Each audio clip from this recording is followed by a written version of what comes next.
Price B to God. தேவனுடைய நாமம் மகிமைப்படுவதாக. தேவனுடைய நாமத்தை பாட்டினால் துதித்து மகிமைப்படுத்துவேன். தேவனை துதிப்பது ஒரு பெரிய பாக்கியம். காரணம், கர்த்தரை எல்லோரும் துதித்து விட முடியாது. துதிப்பதற்கென்று கர்த்தர் விசேஷித்த வண்ணமாய் ஒரு சிலரை தெரிந்தெடுக்கிறார் என வேதம் கூறுகிறது.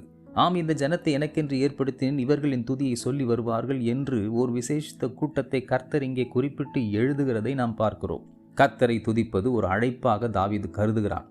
ஆகவேதான் தேவனுடைய நாமத்தை பாட்டினால் துதித்து அவரை ஸ்தோத்திரத்தினால் மகிமைப்படுத்துவேன் என உணர்ந்து எழுதுகிறான். பாடுவது மட்டுமா, கர்த்தருக்கென புதிய பாடல்களை ராகத்தோடு ஏற்றுகிறான். நேர்த்தியான இசையை கர்த்தருக்கென்று வாசிக்கின்றான். இன்றைக்கும் தேவனது ஆலயத்திற்குள் பிரவேசிக்கும் நாம் ஆராதிப்பது நமக்குரிய அழைப்பு என்பதை உணர்ந்து வெறும் பாடல்கள் பாடுவோர் போல் இல்லாமல் பரமண்டல தேவனின் துதியை பறைசாற்றுகிறவர்களாய் அவரை ஆராதிப்போம். ஆசீர்வாதங்களை அள்ளி குவிப்போம். God bless you abundantly.